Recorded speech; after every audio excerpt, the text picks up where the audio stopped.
As real quick, I just wanted to go over this with you guys. I'm in the process of working with two sports books.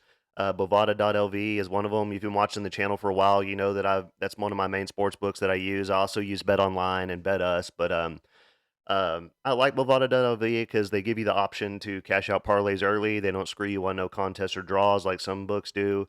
I don't think any of the books that I use screw you on no contests or draws though, but I know people have told me that some do. I'm still in the process of talking with them, but for now, I'm going to post a link to their website in the comments, and I'm also going to post my own personal referral code, which will get you a welcome bonus on your deposit, and I think you even get extra if you deposit using crypto, which is what I always use. And the other book that I'm working with is Bet Us, and if you're looking for a lot of good bonuses, they're the people to go see. I'm going to post my own actual link that they gave me in the comments that'll take you to it, or you can scan the QR code on the screen and it'll get you 125% bonus on your first three deposits and plus 10% gambler's insurance.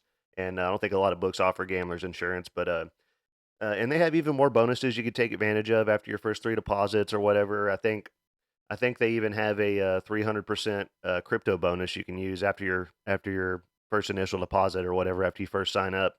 And I've got accounts. What I do, guys, is I'm not a big shot better. I have a few $1,000s on each card. Maybe three. Sometimes four at the most, maybe five at the most. But what I did, how I came up with a lot of the money and have been able to bet that way, guys, is I go around and I have accounts with almost every sports book online, and I go on there and I take advantage of all their bonuses and everything like that.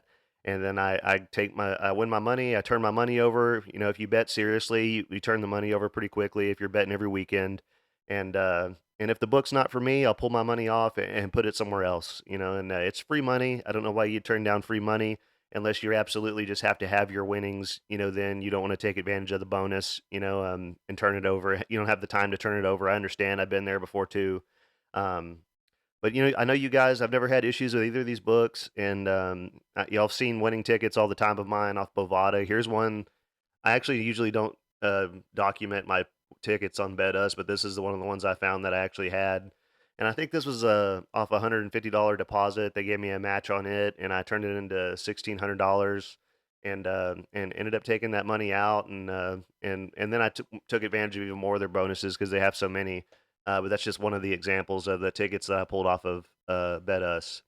And yeah, thank you for your time, guys. I'm going to post this stuff in the comments, and let's get into the video. What's up, everybody? We're here to go over UFC Vegas 91. Nicolau versus supposed to be Nicolau versus Cop. It's now Nicolau versus Perez, Alex Perez. As always, please like and subscribe, guys. It'll help me out a lot. If you're new to the channel, what I do is I go through and I give out all my picks for each of the fights, and at the end of the video, I give out my bets, and I give out my bets for free. I don't ever charge anybody for anything. Um, and if you're not interested in watching my videos, you just want to see my picks and my bets, you can go to my social medias. High Kick _ Fight Picks is Instagram and TikTok, and then there's a Facebook group, High Kick Fight Picks on Facebook. And feel free to post anything MMA related in the Facebook group. I want to see everybody's bets, all that stuff. I want to help everybody win money. I want everybody to help everybody win money. That's the ultimate goal. Um, Anything else? As far as the results, man, I had um, for the last two cards for the UFC Vegas 90 card. It was a really good card for me. I had three of my four posted bets hit, and then I had a $100 parlay that hit for $1,500. UFC 300, I ended up having to save myself from a losing card. I did have I had a I had a two fight parlay that was Figueredo and Whaley. That one hit. It was a 1 unit play. And then I had a two fight parlay that was Turner and Gaethje, which that one wouldn't hit either way. And then I had a two fight parlay that was Prohaska and Hill, and I actually cashed it out before the main event because I was scared that Hill was going to lose, which he did. So I'm glad I did that. But during the process, I had added a play on Aljamain Sterling. It was like a -170 play. Made some money on that. It was like a 1.5 unit play, and then I live bet Max Holloway pretty early on in that fight because I could tell it wasn't going Gaethje's way quickly. and made some money doing that. Um, I don't know if there was any other live betting that I did on the card, but either way, man, I was able to pull myself out of a losing card and make a little money anyway. But yeah, man. So as far as this card goes, man, I've really been hoping. There's always a bunch of stuff happening with Manel Cop. He always tons of his fights. It's not always his fault, but a lot of his fights always end up getting canceled or moved or whatever. And I mean, he was actually supposed to fight Alex Perez at one point, and Perez, backed out like the day of the fight or the day of the weigh-ins or something like that. But um, either way, man, let's get into this card. First up, we got Machete taking on Maheshate taking on Gabriel Benitez, and Maheshate is 24 years old. He is 6 foot tall with a 71.5 inch reach. He is 9-3 and 1-2 in the UFC. He's a minus 240 favorite. Um, 4 wins by knockout, 1 win by submission. He's coming off a nasty knockout loss to Vyacheslav Borishev. Maheshate is a sniper. I keep thinking like the Danny Trejo movie, Machete. Maheshate is a sniper, man. Great striking, big power. He knocked out Steve Garcia, who's on a great run right now. His biggest weakness, has been his takedown defense, and that's one thing that kind of worries me a little bit, in this fight because Benitez, while he is getting towards the end of his career, is a full, somewhat well-rounded fighter. He's not like a super great wrestler or anything, but he has the ability, to get the takedowns. So be wary of that going into this fight, and that being said, Benitez has been finished in 3 of his last 4 fights, twice by knockout, once by submission. So if Maheshate lands a bomb, he could definitely put Benitez out. Surprisingly, with Maheshate's takedown defense being questionable at times, he's never been submitted. So there is that. And his only finish loss was in his last fight to Borshev. So the durability advantage definitely will go with Maheshate. He's younger. He's only had 12 fights, and it's fair to consider him, you know, uh, him being young, and he's constantly improving, and rounding out his game. So you'll see big improvements from a young guy from fight to fight, and he's tall and rangy for the weight class, but he's only going to have a half-inch reach advantage in this fight. Has great footwork, nasty right hand, great counter striking. He has the ability to hit guys whenever, when he's backing up and drop them as he's moving away. And he throws great front kicks up the middle, nice uppercuts, nice straight shots for the most part. Very technical. He's definitely the more technical striker out of these two. He hasn't had enough fights in the UFC for me to really go over the numbers, on his percentages and everything. But I will anyway, just to see what he's got going on. But he's never landed a takedown in the UFC, and he shows 45% takedown defense, 50% striking defense. Lands on average 2.91 strikes per minute while absorbing 4.86. He averages almost 1 knockdown per 15 minutes, and he has an average fight time of 9 minutes and 43 seconds. And he's taking on Gabriel Benitez. He is 35 years old, 5'8", with a 71-inch reach. He is 23-11 and 7-7 in the UFC, and he is a plus 195 underdog. 9 wins by knockout, 10 wins by submission. And that tells you one thing, that he's the more well-rounded fighter. He has a win over Clay Collard early in his UFC career. But other than that, not a lot of high caliber wins, at all, to be honest, on his UFC record. But to be fair, everyone that he's lost to has been a badass.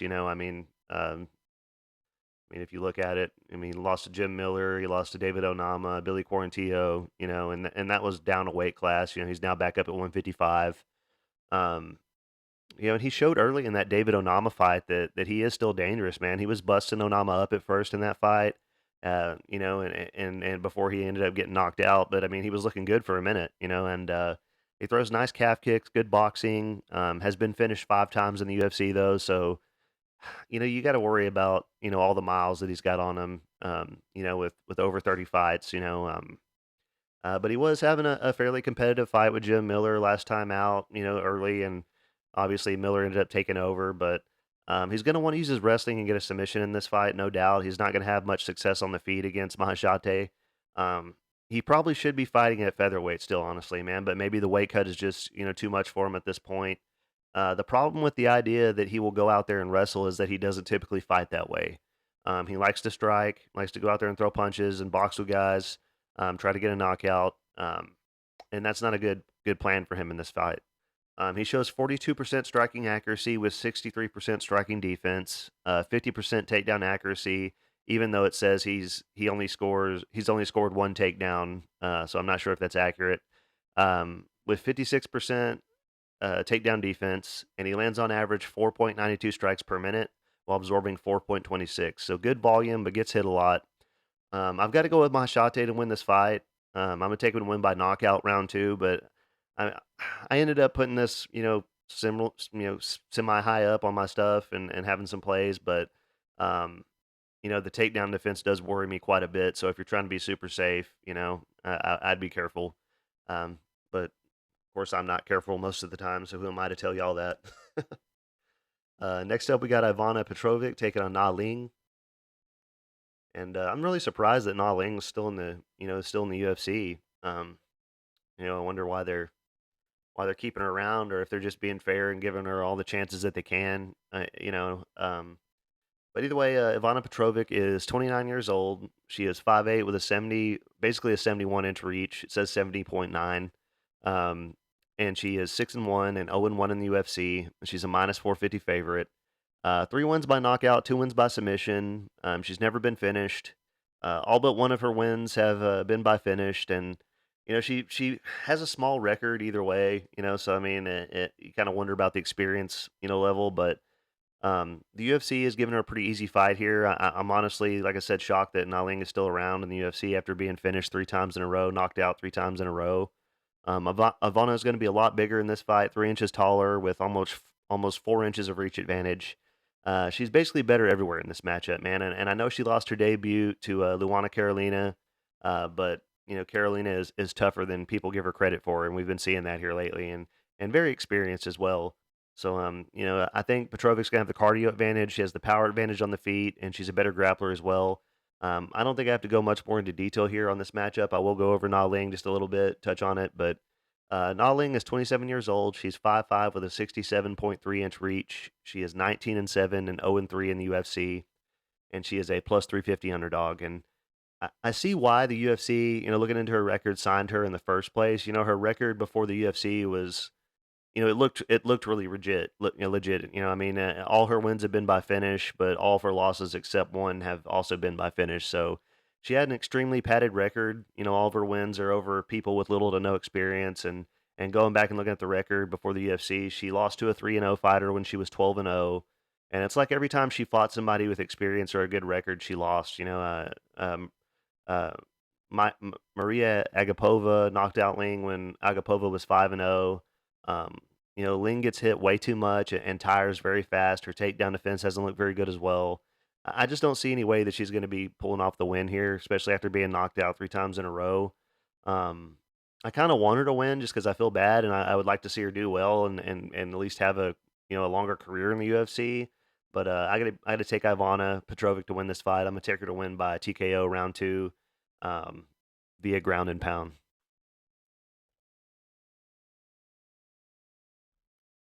Next up, we got James LLontop taking on Gabe Green.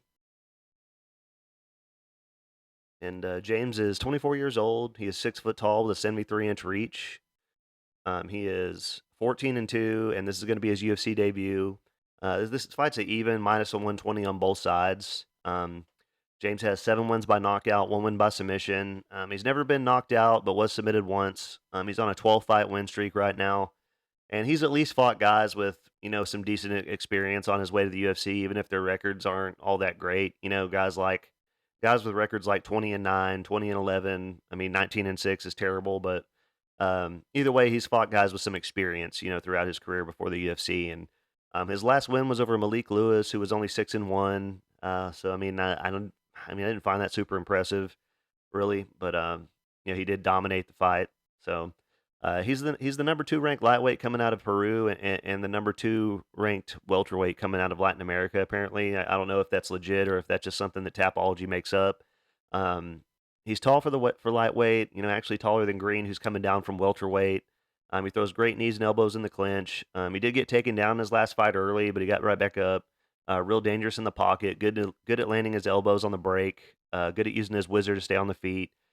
Great cardio. Fights at a steady pace. Doesn't overexert himself. Throws a lot of inside low kicks, and he did look great on the Contender Series. But like I said, Malik Lewis, fairly inexperienced fighter. So I don't know that I'm completely sold on Lontop yet, but overall he seems to deserve to be in the UFC for sure. He's made his way here. Lots of finishes. So he's taking on Gabe Green. He is 30 years old, coming up on 31. 5'10" with a 73-inch reach. 11-5 and 2-3 in the UFC, and he's a -120 as well. So he's got 4 wins by knockout, 6 wins by submission. He's never been submitted, but has been knocked out a few times. One thing that Green has going for him is he's fought the way tougher competition. He made his debut against Daniel Rodriguez. He beat Phil Rowe and Johan Linez. Lost a decision to Ian Gary. He did make a really dumb decision in his last fight, which was unlike him. He went out there and just ran at Brian Battle and just started winging big shots and got caught immediately and dropped. And Green is going down to 155 pounds here, and I'm curious if he's going to be the bigger guy. He looks like he would be. From watching the tape, comparing these guys. Bigger guy muscle wise. Um, he's a pretty strong welter. He was a pretty strong welterweight. Will the move down be good for him or bad for him? It may help him in some ways. A lot of his losses have been to guys, much taller fighters who had a big reach advantage. He had trouble getting on the inside, like the Ian Gary fight. Um, but these two guys have the same reach, and Green doesn't really get tired. He's well rounded. This will be Lontop's toughest fight for sure that he's had yet. Green will switch stances at times to throw certain strikes. Does fight southpaw more often. Great speed on his punches. He's going to want to mix in the takedowns in this fight, man. He throws good teep kicks to keep guys back. Looking at these guys' records, man, it would appear that Green is more well-rounded, having a lot more submission wins than Lontop does. Um, he'll really pick up the pace as the fight goes on longer. I know Battle knocked him out, but Battle is a badass man. Battle looks unstoppable right now. The way he was beating up on Zlusa. Excuse me. Um, I'm really tempted to pick Green, but I would want plus money on him for sure. Green shows 45% striking accuracy with 47% striking defense, 50% takedown accuracy with 54% takedown defense, and he averages just under 1 takedown per 15 minutes, and he lands on average 6.28 strikes per minute while absorbing 6.95. So puts out good volume, but gets hit a lot. Everyone is going with Lontop on Tapology. Green's fought the tougher competition. And I guess since the line is even at this time, I'm going to go with Lontop. But if Greens end up being like a good plus money underdog, I'll probably switch my pick and take the value on him just because I'm more familiar with him and I've seen him fight tougher competition. But for now, I'll go with Lontop to win by decision. Next up, we got Caitlin Souza taking on Mann. It's a weird name. Souza is 28 years old. 28 years old, 5'3" with a 63-inch reach. She is 13-4 and 0-1 in the UFC, and she's a -330 favorite, probably even bigger favorite now. 8 wins by knockout, 1 win by submission. All of her losses have been by finish, 2 knockouts and 2 submissions. She's coming off a loss to Karine Silva where she got manhandled or woman handled by Silva, however you want to say it, and submitted very easily. Karine Silva popped her knee out. It was pretty nasty. And, Souza's weaknesses are her takedown defense and submission awareness and defense. She's known for her striking, but in all honesty, I don't think either of these fighters are all that great. They both kind of bypassed getting a win on the Contender Series, and Mann actually lost her opportunity on the Contender Series. But to be fair, she was like way undersized in that fight. Either way, back to Souza. Souza's last fight was up a weight class, probably on short notice. So she's probably going to look better here. Decent striking, nice calf kicks, nice spinning hook kicks, but also tends to get taken down sometimes, man. And when she throws those spinning kicks, it leaves openings for her to get taken down as well. But she's definitely the better, more powerful striker in this fight. Although she tends to throw shots that she loads up on and a lot of big movements. Her last fight before the UFC, she spent a lot of the fight on her back, and if she had been fighting better competition, she probably would have lost that fight. But she throws up a lot of submissions off her back, but she only has one win by submission. This fight comes down to how good Mann's wrestling is. Really, I would rather take the big underdog if it's possible than pay over -300 for a fighter who's never won a fight in the UFC. But Mann hasn't looked particularly great either. So um, she's taking on Marnik Mann. She is 31 years old. She's 5 foot tall with a 64-inch reach. 6-2 and 0-1 in the UFC as well. Plus 270 underdog. 3 wins by knockout, 1 win by submission. She's only been finished once, and it was against Bruna Brazil in the Contender Series. I think it was a head kick knockout. She drew one of the tougher fights she could have gotten in her debut, but at least she didn't get finished. It wasn't competitive at all, but like Souza got finished in her debut, Mann didn't. She made it through. Mann didn't stand a chance against Kunzison, however you say her name, but neither would Souza probably. Mann couldn't get the takedowns in that fight. She's gonna want to try again in this fight as well to get those takedowns, but once again, she's gonna be a lot smaller than her opponent, man. I think she typically fights at 105, and we don't have that division in the UFC, so she's always gonna be quite a bit smaller. And Mann doesn't really have good striking. I guess it's possible she could get the takedowns. It's hard to say how good her wrestling is based on what little we've seen of her. Even if Souza's takedown defense is crap, Mann's wrestling didn't look very good. So I don't know if I guess I could see why Souza's such a big favorite. I do believe she's going to win this fight. I'll take her to win by decision, but I don't know, man. Sometimes it's a little scary not knowing what you're going to get. With these fighters that you haven't seen win yet, or are very young in their career. Like Mann. You never know what they'll come in there and look like the next time. But either way, I think Souza's got this fight. Next up, we got Dontel Mays taking on Kyle Machado. I'll grab some water real quick.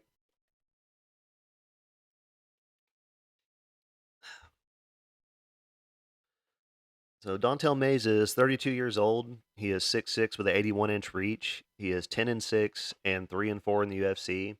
He's a -165 favorite. 4 wins by knockout, 3 wins by submission. And I don't agree with. I mean, I guess I think this fight should be probably more like a pick 'em. I don't really. I never really thought. I've never thought highly of Dontel Mays. I haven't really thought highly of Machado either. But Mays has 4 wins by knockout, 3 wins by submission, and this guy's ground game is so bad that he got submitted by Cyril Gahn. It might have been Cyril Gahn's debut too. Cyril Gahn, the kickboxer. I mean, so that tells you a lot right there. And um, his wins so far in the UFC have been over two of the worst heavyweights, the UFC has had to offer. He did beat Andrei Arlovsky, but Arlovsky should have retired, years ago already. Um, if that fight had happened when Arlovsky was in his prime, Mays would have lost. He'd have got finished. He is a huge guy. He's going to have a 3-inch reach advantage, but I just can't bring myself to lay money on Mays. He lost to Augusto Sakai, who had been knocked out 4 times in a row before that fight. I don't think May's wrestling will be good enough to get Machado down and keep him down. He does have experience advantage, but I don't know, man. He's just can't bring myself to do it. And he shows 45% striking accuracy with 46% striking defense, 44% takedown accuracy with 61% takedown defense. He lands on average 3.60 strikes per minute while absorbing 3.84. And he's taking on Kyle Machado. He is 29 years old, 6'4" with a 78-inch reach. He is 8-2-1 and 0-1 in the UFC. And he's a plus 135 underdog. 4 wins by knockout, 2 wins by submission. He's never been finished. His biggest advantage in this fight is going to be his speed. He'll be way faster and lighter on his feet. Comes in under 265. Doesn't really have to cut weight, and he has the better striking. He made his debut against Mick Parkins, pretty tough debut. Parkins on a good run, and he had his moments. Man, he landed some good shots, and I think he's gonna have a cardio advantage over Mays. Um, he can be a little unorthodox and wild at times, but I think he lands on Mays and either knocks him out or he just lands the superior volume and wins a decision. But it may be smart to stay away from this fight altogether, unless you're just looking for the value on the underdog here. But I can't get to Mays, at this. Probably couldn't get to him even if it was a pick 'em.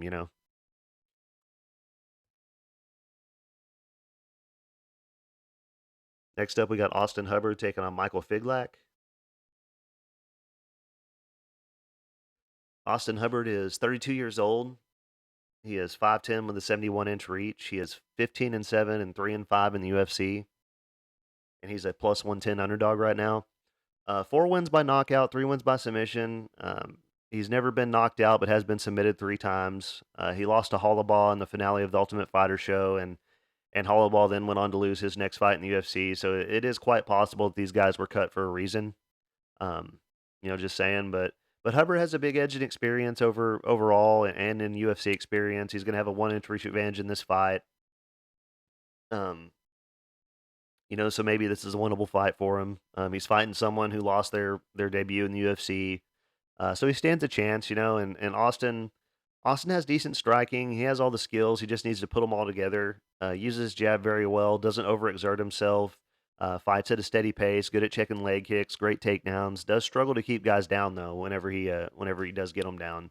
And obviously his weakness in the past has been his submission awareness and defense. But pretty good head movement.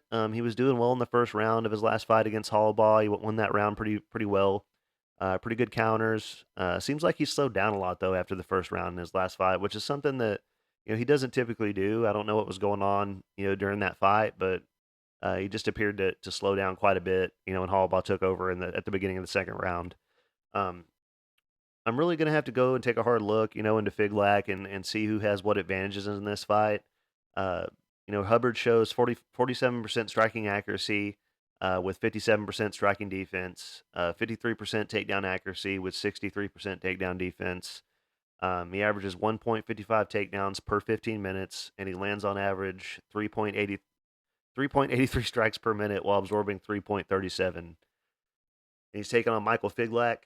He is 27 years old, 5'10" with a 70-inch reach. He is 8-1 and 0-1 in the UFC, and he's a minus 130 favorite. And 4 wins by knockout, no wins by submission. He's never been finished. He had a long amateur career as well. He went 10-2 as an amateur. He has a win over Oban Elliott, who's in the UFC now, doing well. Hasn't gotten a finish since 2021, but he has taken like a year and a half off after his loss to Fareed Zaim in his debut. And I'm sure he's been working really hard, and making the improvements, working on what went wrong in that fight, and Ziem is a very tough, good kickboxer, so there's no shame in losing to him. Figlak fights very aggressively. He did get taken down by Zaim, but he got right back up, and he throws nice combinations, does most of his work in the pocket. He's not as active, striking at distance. He does a lot of he'll blitz in and throw long combinations and stay in the pocket and try to hurt guys. This is a step down in competition for him from his last fight for sure. His last fight may have just been a little too much too early for him. I like his boxing. He hits hard, great kicks. He showed some good scrambles and cage warriors before the UFC. A lot of good grappling. Nice trip takedowns. Good ground and pound. Good at maintaining top position. He does a thing a lot where he will grab the body lock kind of from the back and then kind of spin guys down to the ground. Which he got reversed by Zaim whenever he did that. But usually it works for him. So I guess he just kind of got countered there, or whatever. But um, he's younger. He's going to be improving. This could be a close fight, guys. I think Figlak has the speed advantage, maybe a power advantage. The line's good value either direction. I wouldn't blame anyone for taking plus money on Hubbard. But I'm going to say Figlak has spent the last year and a half improving, and I think he's going to come out and win the rounds and get a decision victory here, or possibly a submission, but most likely a decision win. Next up, we got Ronnie Yahya taking on Victor Henry. Yahya is 39 years old. He is 5'6" with a 68-inch reach. He is 28-11-1 and 13-5-1 in the UFC. He's a plus 425 underdog. No wins by knockout, but 21 wins by submission. Has been knocked out 3 times and submitted once. He's been in the UFC since 2011, and you can tell by his record, obviously, he's a grappler, high-level jiu-jitsu. His striking is terrible, but, he tends to get guys, so worried about the takedowns that he can land, shots that he shouldn't, at times. His best win was probably his win over Kung Yo Kang, but which he just got control time and takedowns. Didn't really do any damage at all in that fight. It's pretty boring. He really had no business winning that fight. All his other wins recently have been over guys who aren't in the UFC anymore, guys that have struggled to get wins in the UFC. Obviously, if you're going to bet on Yahya, take him to win by submission. That's your best bet. Great single legs and trip takedowns. Very strong with his body lock. He shoots nonstop takedowns, just like to hang on guys and wear on them and slow them down. But we saw in his last fight, what can happen when he fights these young, well-rounded fighters, like Montel Jackson. And while Henry isn't really that young, he's very well-rounded, and he's going to be hard to deal with. Yahya will have to fight like he always fights, try and get the takedowns and the submission. He will at times pull guard and try and sweep guys, from the bottom and end up on top, which may be too comfortable on his back at times, man. And it's how you lose decisions. But he honestly has a better chance off his back than he ever will, in the striking for the most part, because he gets hit a lot on the feet, and doesn't really have the best striking, like I said. He shows 38% striking accuracy with 51% striking defense, 33% takedown accuracy with 24% takedown defense. Probably because he doesn't mind going to the ground. He doesn't really try to defend. Um, he lands on average 1.59 strikes per minute while absorbing 1.77. Um, really the only good numbers that he has is that he doesn't get hit a lot and he averages 2.86 takedowns per 15 minutes. And he's taking on Victor Henry. He is 36 years old, 5'7" with a 68-inch reach. He is 23-6 and 2-1-1 in the UFC, and he's a -600 favorite. 6 wins by knockout, 8 wins by submission. He's never been finished, has a ton of experience. He's fought all over the world. Pancrase, Ryzen, all that. Over in Japan and stuff. And I think he has a catch wrestling background as well. He beat Ronnie Barcelos in his debut, a very tough veteran. He beat Tony Gravely, who I consider to be a very tough guy as well. His last fight, he couldn't continue because of a groin kick. I think he was probably losing that fight, but I mean, we didn't get that far into the fight, I guess, to know. But he's trained by Josh Barnett. He has, clean, nice boxing, really pressures his opponents a lot. Very good head movement, throws a ton of volume. He doesn't wind up on his punches, doesn't overthrow. He just kind of touches guys up rather than throwing power shots, the whole time. Great cardio and footwork. Doesn't shoot a lot of takedowns, it says, but he's never. I don't think he's never ever landed one in the UFC yet. He doesn't really go for them. Great takedown defense. Really overwhelms his opponents with volume and pushes forward and really makes guys tired. Uses his jab very well. Doubles it up a lot. Throws lots of front kicks, to the body. Good at using his feints to set up his combinations. Um, he's definitely the better, more powerful striker. Good at managing distance. Great at getting back to his feet when he is taken down. He shows 55% striking accuracy with 47% striking defense. Uh, like I said, never gone for a takedown in the UFC, but he has 79% takedown defense, and he lands on average 8.26 strikes per minute. Sorry, while absorbing 5.95. So he lands a whole lot of volume, does get hit a lot, and I think he's going to stuff the takedowns and outbox Yahya on the feet and possibly get a third round finish after hitting Yahya with a few hundred times and beating up the body with his dirty boxing, or either get a third round finish or win a decision. So I'm taking Victor Henry to win. Next up, we got Tim Means taking on Euros Medic. And Tim Means is 40 years old, 6'2" with a 75-inch reach. He is 33-15-1 and 15-12 in the UFC. He's a plus 180 underdog. 20 wins by knockout, 5 wins by submission. He's been knocked out twice and submitted 7 times. He's been submitted. He's been submitted a lot in the UFC, mostly with guillotine chokes. He's been in the UFC since 2012. He's coming off a win over Andre Fiallo, but Andre had been knocked out 3 times in a row already at that point, pretty badly. So no surprise there that a durable guy like Tim Means could get him out of there. Both these guys are tall. Tim's gonna have a 4-inch reach advantage. Um, Tim is well rounded, bad submission awareness and defense, though. Good power on his strikes, throws great calf kicks. He's always been a tough veteran, man. He's now 40 years old, though. He's getting up there, but great counter striking, good knees in close. That's what he caught Fiallo with. Nasty ground and pound, and he's very good on the ground, from top position. Not so much off of his back, though. Um, he's good enough everywhere to be taken seriously, in all aspects. He's durable, in the striking. He's got great cardio.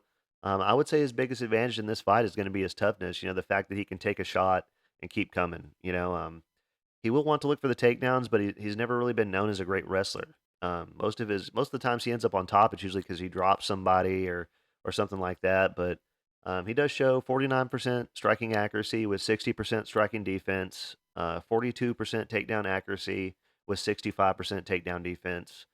He averages 1.16 takedowns per 15 minutes, and he lands on average 5.10 strikes per minute while absorbing 3.65. And he's taken on Euros Medic. He is 31 years old. He is 6'1" with a 71-inch reach. He is 9-2 and 3-2 in the UFC. He's a finisher. All of his wins have been by finish, 7 knockouts and 2 submissions. Both his losses have been by submission. He lost his last fight to a guy who took the fight on short notice, and basically that guy was way better than everyone thought he was going to be. And also Medic was preparing for a striker and Johnny Parsons, and ended up getting a wrestler instead. So yeah, I don't want to hold it against him too much. Probably would have been smarter for him just to not take that fight. It was a bad look, but that guy is good. So, Medic is a high level kickboxer, big power. He's going to have a power advantage and a speed advantage, and he's definitely the better striker. All his wins recently have been by knockout. Um, he was the only person to knock out Matthew Simmelsberger in the UFC at that point. Throws a lot of kicks, great counters, throws nice long straight shots, real good spinning attacks. Fights southpaw, nasty straight left hand. He's more technical on the feet. He has nasty up kicks off of his back. He did get dropped a few times by Simmelsberger, but Simmelsberger hits really hard, man. I don't think Tim Means even hits as hard as Simmelsberger does. But I wouldn't get. I say I wouldn't get too invested in this fight. I ended up getting it wrapped up, in some things, but I don't see Means getting the better of the striking on the feet. And Medic's, power carries over in the third round. We saw that against, Simmelsberger, and he actually got better and better as the fight went on. So his cardio's on point. He picks up the pace as the fight goes on. Makes the reads, does have success, later on into the fight. Um, Goes to the body a lot. He's very good at stepping halfway into a he's very good at stepping in halfway, to draw out his opponent's punches and then countering. It's what he was doing to Simmelsberger. Medic shows 61% striking accuracy. It's a great number. 58% striking defense. That's a decent number as well. 100% takedown accuracy, but that's because he's only shot one takedown in the UFC and he landed it. 47% takedown defense. Questionable number there. He lands on average 5.64 strikes per minute while absorbing 3.18, and he averages 2.38 knockdowns per 15 minutes. And I'm taking Medic to win here. I think he either gets a knockout or fights safe and just wins the rounds. Tim Means is pretty durable, but either way, I think I'll just go with by decision, man, because Tim Means is pretty tough.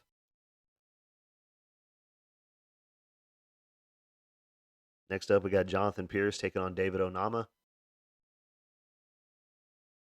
And Jonathan Pearce is 31 years old, 6 foot tall with a 71-inch reach. He is 14-5 and 5-2 in the UFC, and I think he's a minus 170 right now. And 9 wins by knockout, 2 wins by submission. Has been submitted 3 times. Has a win over Christian Rodriguez on his record, who's on a great run right now. Um, with Pearce, it's all about his wrestling. Very good wrestling. His striking has improved a lot throughout his UFC career, though. He's coming off a loss to Joe Anderson Brito, but and Brito is a monster, and Pearce was winning that fight pretty dominantly up to that point, where when Brito got the choke. So, uh, I was impressed that he was able to get Brito down and hold him down for as long as he did. It just he got caught in that choke, man, and Brito's so powerful he wasn't going to get away. He's tall for the weight class, great double legs, single legs, nice trip takedowns, great ground and pound. He's very good at what he does, man. Great cardio, pushes a tough pace on guys. It's real hard to keep Jonathan Pearce down when he's on his back. I think Brito got him down at one point and he got right back up. He's so good at flowing from position to position on the ground. He's always going to have the cardio advantage, the wrestling advantage. Way better on the ground, in this matchup. Pearce shows 56% striking accuracy with 56% striking defense. Um, and those aren't terrible numbers compared to most people I read off on here. 54% takedown accuracy, which is pretty high compared to a lot of people, with 57% takedown defense.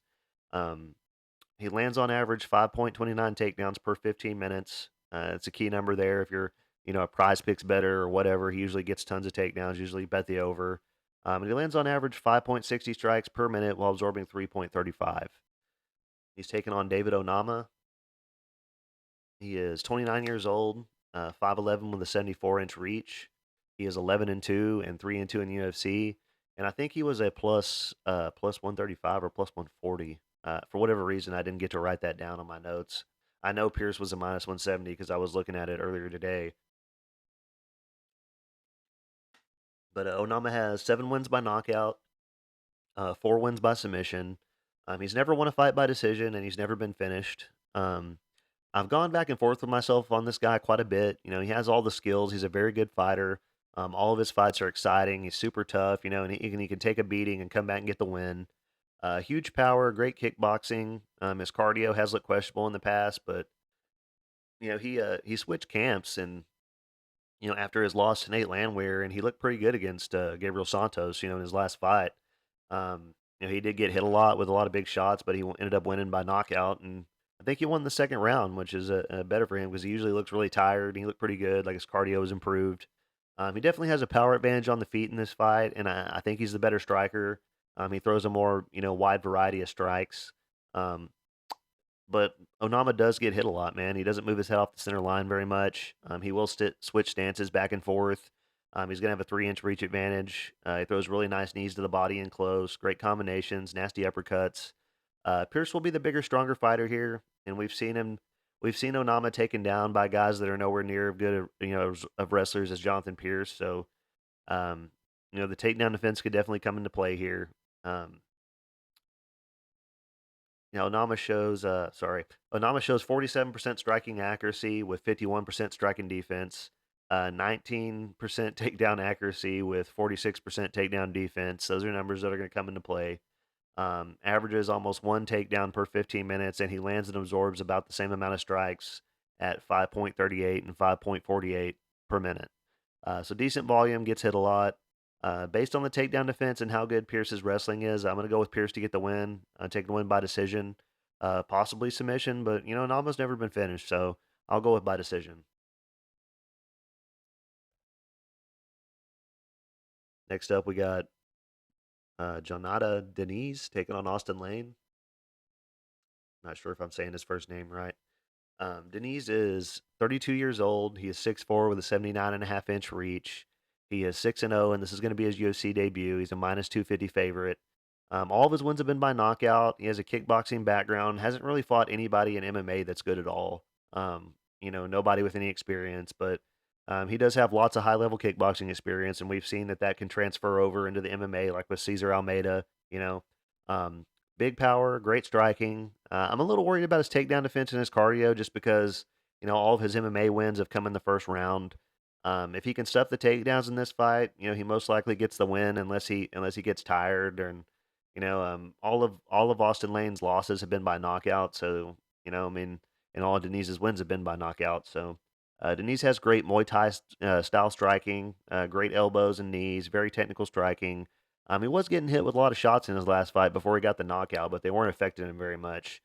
We don't know much about the rest of his game though, guys, and there's not much more to say. Um, it's irritating whenever you really want to take a deep dive into the fight and there's not much to go off of. Guy hasn't fought anybody with good experience or anything.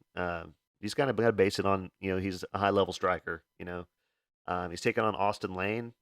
Um, he is 36 years old. He is 6'6" with an 80-inch reach. He is 12-4 and 0-1-1 in the UFC. He's a plus 200 underdog. 11 wins by knockout, 1 win by submission. All of his wins have been by finish. He's never been submitted. I'm not gonna lie, man. I kind of want Lane to win this fight. He's very athletic and explosive. He's a former football player. He's big, tall, long guy, but he only has a half-inch reach advantage in this fight. He has a big experience edge in MMA, and he fought the tougher competition in MMA so far. He does have a very good gas tank as well. I think he's going to have a speed advantage in this fight.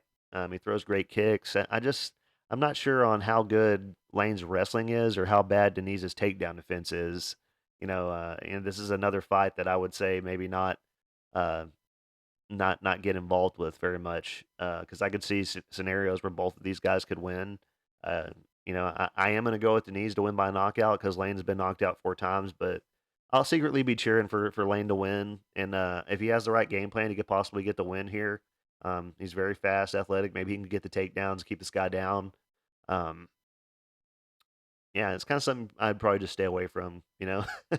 uh, I know the line looks good because Deniz is a -250 favorite, and you think, oh yeah, it's easy, big favorite, but I don't know, man. He's not very experienced, so you got to be careful. Next up, we got Silva taking on Ariana Lipski. Really looking forward to this fight. Two of my favorite female fighters. Silva is probably my favorite female fighter. Like as far as the new fighters are, the last few years they've been coming in the UFC. She's definitely one of my favorites. Silva is 30 years old. She's 5'5" with a 67-inch reach. She is 17-4 and 3-0 in the UFC. And she's a +110 underdog. And I actually caught her at a better price than that. All of her 3 wins in the UFC have been by submission. She has 8 wins by knockout, 9 wins by submission. All of her wins have been by finish. She's on an 8-fight win streak, 5 straight submissions in a row. She's like I said, one of my favorites. The way she popped that girl's knee, Caitlin Souza's knee out of socket, and that in her second fight in the UFC was just nasty, and she just seems so strong on the ground. She's so powerful. I do worry at times about her cardio because she's been getting first round finishes, but she hasn't appeared to slow down at all or get tired in the fights. So hopefully her cardio is up to par. Everything has gone fairly smoothly for her up to this point. She's had easy wins. She's barely gotten touched. I will say this: aside from Marina Moroz, she hasn't fought anybody that good in the UFC yet, but she made quick work of them as well, like you should, if you're that good. Um, uh, where was I at? Well, I guess we're about to find out how good Caitlin Souza is on this card. Maybe she's going to come out and look amazing, and we'll be like, damn, Silva handled her like she was nothing. I mean, possible, but I guess was it her first win in the UFC? It was Botello, Poliana Botello. She got a few wins in the UFC, but she's now cut. She ended up losing 3 in a row. Um, but yeah, Silva throws a lot of kicks from the outside. She's very good. Her hands look good against Moroz. Good front kicks. She dropped Moroz with a nice left hook in that fight, so her power is on point. Everything she does is beautiful. Beautiful technique. Great at passing guard. Um, if she gets a hold of your neck, she's going to choke you out. You're not going to stop her. She may be better everywhere in this fight, but this will be her toughest fight yet. Lipski has been looking amazing. So it's going to be interesting to see how the skills match up against a legit UFC fighter, high level one that's been getting good wins lately. Um, uh, Silva shows 36% striking accuracy with 51% striking defense, 60% takedown accuracy with 100% takedown defense. Um, Nobody has got her down. She averages 2.45 takedowns per 15 minutes, and that's usually all in the first round. Averages 4.08 submission attempts per 15 minutes, and she lands on average 3.37 strikes per minute while absorbing 3.37. Same there. I'm not sure I agree with that, man, because she's barely been touched in all her fights in the UFC. So I don't know how she's. I don't know if that's a typo or what, because I don't know how she's getting hit 3.37 times or whatever. That like it says. I know she lands a lot, but I've barely ever seen her get hit. So, and she averages almost one knockdown per fight. Has an average fight time of 4 minutes and 36 seconds. She's taking on Ariana Lipski. She is 30 years old, 5'6" with a 67-inch reach. They have the same reach, no advantages there either way. She's 17-8 and 6-5 in the UFC. She's a -130 favorite. And I talk about how big of a fan I am of Kareem's, but I'm also a big fan of Lipski's, and I've been so happy for her, that she's turned her career around and she's beat 3 really tough opponents in a row, and she's looked great. And she has 6 wins by knockout, 4 wins by submission. She's never been submitted, but has been knocked out 4 times. And I think Kareem Silva beats all the people that Lipski has fought as well, just like Lipski did. I thought a lot of the people, a lot of people were really high on Casey O'Neill, but I wasn't one of those people. I've been riding with Lipski, in her last 3 fights. Her striking has looked good. Her power seems to be there.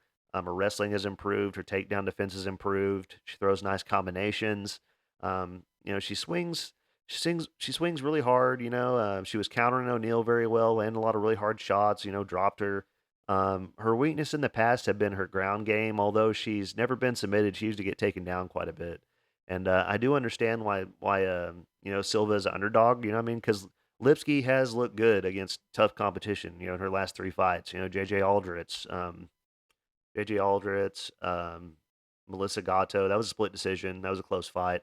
And Casey O'Neill. So yeah, I mean, I guess it does kind of make sense that people are willing to lay some money on Lipski. I understand that. Um, and this could be fight of the night, no doubt. I hope it is. I really like both these girls so much. She does eat a lot of calf kicks, needs to work on that, and I could see Silva taking advantage of that. And this could possibly be the first time that Ariana Lipski gets submitted, man. Green Silva is very good. Lipski shows 41% striking accuracy with 52% striking defense, 56% takedown accuracy with 79% takedown defense. She lands on average 4.27 strikes per minute while absorbing 4.23. And I took the plus money on Karine Silva. I got her at plus 130. I bet her straight up, and also I've got her mixing parlays. But as far as a method of victory, um, I want to say by decision because of how tough Lipski is. Um, but Karine Silva's won 5 straight fights in a row by submission. So I'm gonna go with Karine Silva to win by submission round two. I know Lipski's never been submitted, but um, I'm gonna go with that, man. I'm gonna go with Silva to get another submission here. And honestly, I think Karine Silva and Lipski should be the co-main event. You know, um, over Ryan Spann, Bogdan Guskov. I know these are big guys or whatever, but I'd like to see Silva and Lipski as the co-main event. We got Ryan Spann is 32 years old. He is 6'5" with an 81.5-inch reach. He is 21-9 and 7-4 in the UFC. He's a minus 175 favorite. 6 wins by knockout, 12 wins by submission. Um, he's made a whole lot of improvements. I thought he won his last fight with Anthony Smith. I thought he should have got the decision. He had a bad first round, but I thought he won the last two. His main weaknesses have been his submission awareness and defense. He's a big, tall guy with a 5.5-inch reach advantage in this fight. He's very fast and explosive. He hits very hard. He has great chokes with his long arms. His takedown defenses looked a lot better, but I don't think he's gonna have to worry about that in this fight. Guskov doesn't typically wrestle. The main thing that Spann needed to work on coming out off of his last fight is checking the leg kicks or avoiding the leg kicks because Smith was busting him up in the first round with leg kicks, and I'm sure he's worked on it. And he's good at using his reach when he has it, and he does have it here. Does his best work whenever he's pushing forward. I think he's more well-rounded than Guskov. I think Guskov leaves a lot of openings that Spann could possibly take advantage of. But I wouldn't be surprised if Spann went for takedowns. We saw in Guskov's debut that he got dominated everywhere by Volkan Ozdemir. So I mean, it's completely possible Spann could look for takedowns here. Um, and I think Spann may have that option. And honestly, it's a little quick for Guskov to be fighting the number 11 ranked guy in the division. And in the first they gave him Ozdemir, and he lost that. So you would think they would keep him down a little bit and let him build up to this point, but they're throwing him up there again. So Spann shows 41% striking accuracy with 45% striking defense, 35% takedown accuracy with 48% takedown defense. And he averages 1.29 takedowns per 15 minutes, 1.5 submission attempts per 15 minutes. Lands on average 3.42 strikes per minute while absorbing 3.91, and he averages 1.29 knockdowns per fight as well. He's taking on Bogdan Guskov. He is 31 years old. He is 6'3" with a 76-inch reach. He is 15-3 and 1-1 in the UFC. He's plus 145 underdog. Yeah, 13 wins by knockout, 2 wins by submission. He's never won a fight by decision, all finishes. And I was kind of hyped about this guy coming into the UFC, and like I said, they threw him in in the deep end, with Ozdemir, and he got destroyed. Bounced back with a knockout over Zach Paga. Has a very unorthodox style of striking, keeps his hands really low, and brings his punches in from weird angles. But like I said, that leaves a lot of openings, man. But leaving those openings is what sets up his counters as well. So I kind of understand why he does it, but it's risky against especially like a guy like Ryan Spann. Bogdan does get hit a lot. He's very accurate with his hands, tends to eat a lot of leg kicks. His cardio seemed to be very questionable in his debut. Most of his wins have been by first round finish. and I'm happy he's here. It's nice to see somebody new, that they're trying to throw towards the top of the division. I want to see him do well, but this is another big jump up in competition, and I think I'm going to stick with Spann to win this fight. I think he's got a cardio advantage. I think he can outlast Guskov. So I'm going to take Spann to win this fight by TKO round three. But he could also maybe pull off a submission if Guskov gasses out and Spann gets a takedown or whatever. So voice is going out on me. Happens every time. Talking for an hour straight. So now we got the main event, man. Mateus Nicolau taking on Alex Perez. Nicolau is 31 years old. He is 5'6" with a 66-inch reach. He is 19-3-1 and 7-2 in the UFC. He's a minus 175 favorite. This guy's very good, man. 5 wins by knockout, 5 wins by submission. Nice 50-50 ratio on the finish rate. He's never been submitted, but has been knocked out a couple times. Up until his last fight, he hadn't been knocked out since 2018. Man, he's beat a lot of tough competition. Great takedown defense. He's got good grappling. He's very well rounded. He's a great striker, but he's mostly a counter striker. He will sit back and make guys come to him and then land big counter shots. Yeah, he got caught by Royval, but that shot that knee that Royval hit him with, that would have put anybody away. I don't hold him against him too much. I expect this fight to play out on the feet mostly, unless one of them drops the other. Nicolau doesn't take unnecessary risk. He fights very smart and calculating, great technique, great at seeing the openings and managing distance. He's only going to have a half-inch reach advantage here. And his numbers look pretty good as well, man. He shows 54% striking accuracy with 67% striking defense, 45% takedown accuracy with 93% takedown defense, and he averages 1.48 takedowns per 15 minutes, and he lands on average 3.66 strikes per minute while absorbing 3.14, and he averages 1.19 knockdowns per fight. He's taking on Alex Perez. He is 32 years old. He's 5'6" with a 65.5-inch reach. He is 24-8 and 6-4 in the UFC. He's a plus 145 underdog. 5 wins by knockout, 7 wins by submission, and he's been submitted 5 times. Honestly, he looked pretty good in his fight against Machado. A lot better than I thought. He got the better of the striking, and he was able to stuff most of the takedowns, which is surprising. I thought Machado would run through him fairly easily and get a submission, like Figueiredo did, or Pantoja, I think, got him too. Perez has won fights with leg kicks before, really tough leg kicks. I think Nicolau is a better striker. Perez may have a power advantage, though. The only thing that really got me worried in this fight is that Nicolau is coming back off a knockout loss. Otherwise, I would say it's a no-brainer to go with Nicolau. And I'm going to go with him anyway, but I do think Perez style plays perfect into Nicolau's counter striking as well, because Perez does a lot of going forward, a lot of throwing big shots, and I think Nicolau can counter and possibly get a finish. Um, Perez shows 46% striking accuracy with 59% striking defense, 44% takedown accuracy with 83% takedown defense. He averages 2.26 takedowns per 15 minutes, and he lands on average 4.12 strikes per minute while absorbing 3.14. I'm going to go with Nicolau here. It's a 5-rounder, which makes the fight interesting, and I'm going to take Nicolau to win. I mean, he could land a big counter shot and put Perez away, but Perez is pretty tough. I think I'll take Nicolau to win by decision. As far as my bet, or as far as my pick scale, guys, this is my bets for this card. Got a small plus money play on Kareem Silva, plus 130. That's a quarter unit play.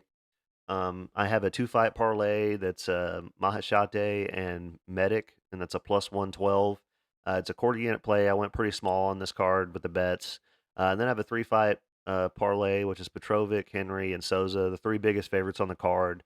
I was able to get it at plus money. That's why I did it. It's plus 104, and it's a 1 unit play. And then as far as my parlays go, guys, I got, pull these up here. Got a 5-fight parlay. It's Souza, Petrovic, Maheshate, Medic, Henry. That's plus 291. And then to that I added Kareem Silva and Diniz, and that's a 7-fight parlay. That's plus 956. Leave it up for a second in case y'all want to see it. And then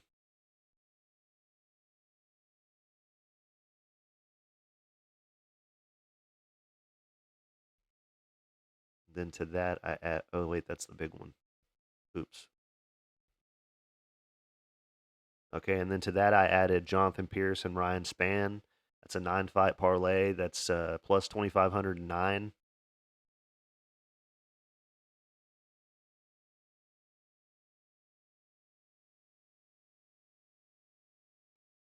And then to that I added um, Kyle Machado and Nicolau. That's an 11-fight parlay. That's plus 9,125. Um, yeah, I don't put very much on these. Y'all know that. It's like usually the ones I post on here, those will be the ones that don't hit, and then I'll rebuild them, and the ones that I rebuild will hit because there's always somebody that kills them. But you never know, man. Sometimes I get lucky and my posted ones hit. But um, I did have some more stuff I wanted to show y'all. I just don't know where it went. Um, don't want to spend a bunch of time, digging through stuff trying to find it. But I already posted some of my bets for UFC 301 guys. I posted them on my Instagram and I posted them on my Facebook group.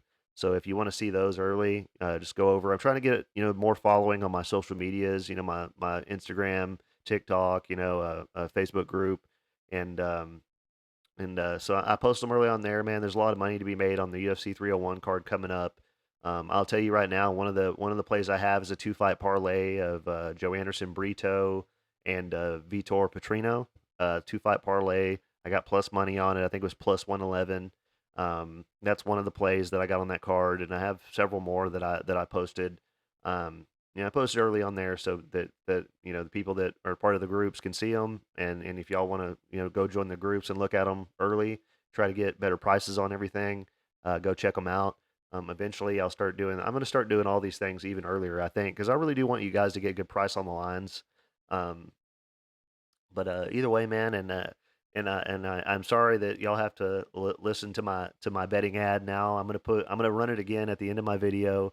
I have it at the beginning. But guys, I'm just seeing how it goes. If y'all don't know the way that it works with those, I'm sure there are other big channels out there. I'm just keeping it real with y'all, like I always have. There are probably other big channels out there that get paid, just for advertising, or whatever. But for me, a small channel that doesn't really have a whole lot of followers or anything. The only way that I can make anything from advertising for Bovada and BetUs is if people go and use my promo code or my link off my YouTube channel, and they just give you like $100 or something for each person, or whatever. So I'm giving it a shot. If I don't make anything doing it, for after a few months, I'll probably uh, probably stop. But I am excited to have the opportunity to actually make some money doing what I love, and so I appreciate your guys' patience with that and everything, and go take advantage of those promo codes, man, and get the free money. Turn your money over. Go put it on whatever book you like. That's what I've been doing. I've got anytime. Typically, what I have in my account, guys, is like, I mean, well, I have a couple accounts, but altogether, I have like 7, 8 thousand that I keep on my sports books that I gamble with. And a lot of that came, some of it came originally from hitting a big parlay, lost some of it, whatever. But a lot of it is from me going back and taking advantage of promo codes and everything, and just turning my money over on there, and then I pull it off, do whatever I want with it. So I mean, it's free money if you're good at gambling, you win money, and you can afford to do it. Go take advantage of them, man. It's worth it. Um, it might take you a little while to turn the money over, but either way, I'll stop rambling, guys. I appreciate you so much. Thank you as always for caring what I have to say. And I hope you win some money, dude. And I'll see you next week. As real quick, I just wanted to go over this with you guys. I'm in the process of working with two sports books. Bovada.lv is one of them. If you've been watching the channel for a while, you know that that's one of my main sports books that I use. I also use Bet Online and Bet Us, but I like Bovada.lv because they give you the option to cash out parlays early. They don't screw you on no contests or draws like some books do. I don't think any of the books that I use screw you on no contests or draws though, but I know people have told me that some do. I'm still in the process of talking with them, but for now I'm going to post a link to their website in the comments, and I'm also going to post my own personal referral code, which will get you a welcome bonus on your deposit, and I think you even get extra if you deposit using crypto, which is what I always use. And the other book that I'm working with is Bet Us. And if you're looking for a lot of good bonuses, they're the people to go see. I'm going to post my own actual link that they gave me in the comments that'll take you to it. or you can scan the QR code on the screen, and it'll get you 125% bonus on your first 3 deposits and plus 10% gambler's insurance.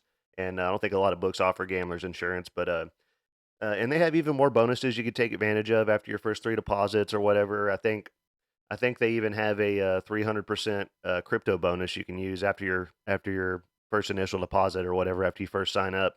And I've got accounts. What I do, guys, is I'm not a big shot better. I have a few $1,000s on each card. Maybe three. Um, sometimes four at the most, maybe five at the most. But what I did, how I came up with a lot of the money and have been able to bet that way, guys, is I go around and I have accounts with almost every sports book online, and I go on there and I take advantage of all their bonuses and everything like that. And then I win my money, I turn my money over. If you bet seriously, you turn the money over pretty quickly if you're betting every weekend. And if the book's not for me, I'll pull my money off and put it somewhere else. And it's free money. I don't know why you turn down free money unless you absolutely just have to have your winnings. Then you don't want to take advantage of the bonus. And turn it over. You don't have the time to turn it over. I understand. I've been there before too. Um, but I know you guys. I've never had issues with either of these books, and y'all have seen winning tickets all the time of mine off Bovada. Here's one. I actually usually don't document my tickets on BetUs, but this is one of the ones I found that I actually had, and I think this was off a $150 deposit. They gave me a match on it, and I turned it into $1,600, and ended up taking that money out, and then I took advantage of even more of their bonuses because they have so many. But that's just one of the examples of the tickets that I pulled off of BetUs. And yeah, thank you for your time, guys. I'm going to post this stuff in the comments, and let's get into the video.